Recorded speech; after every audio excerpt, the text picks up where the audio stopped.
हरिओम।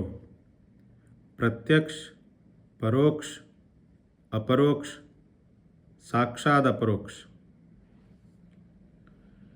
प्रत्यक्ष क्या है? अक्ष माने आँख।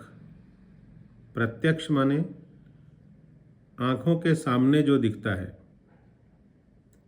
यहाँ आँख सभी इंद्रियों को सूचित करता है।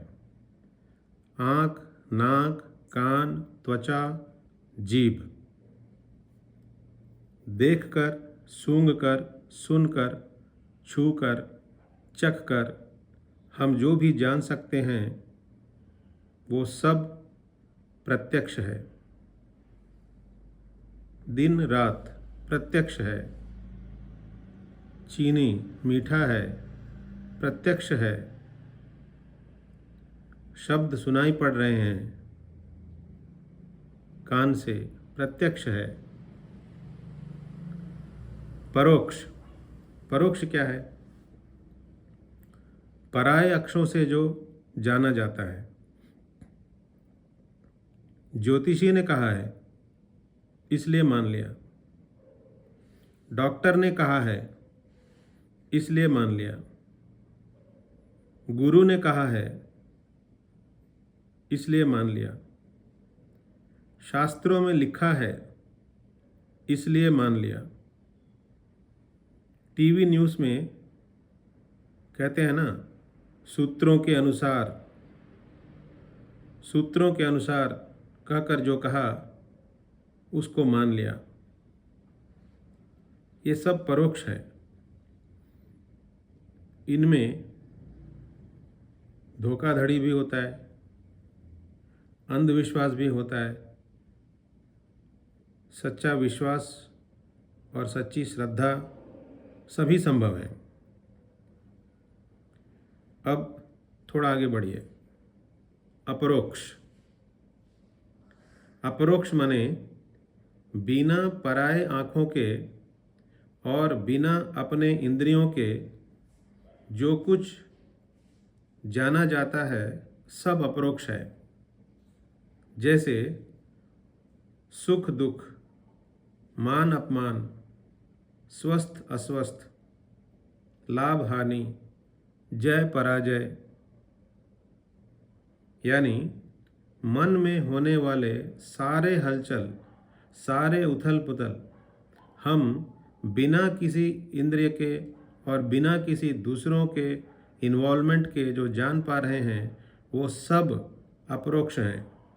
जगना, सोना, स्वप्न देखना, ये सब अपरोक्ष हैं। अब और आगे बढ़िए। साक्षात अपरोक्ष, मैं हूँ और मैं जान पा रहा हूँ। मेरा होना और मेरा जानना, खुद को भी और इन प्रत्यक्ष, परोक्ष, अपरोक्ष को भी, ये साक्षात अपरोक्ष हैं। ये ना तो किसी साधना से पहुँचने की स्थिति है, ना किसी के गुलामी करके पाने की है। ये हमारी आत्मा है, हमारा शाश्वत अस्तित्व। न ये कभी जन्मता मरता है, न कभी घटता बढ़ता है।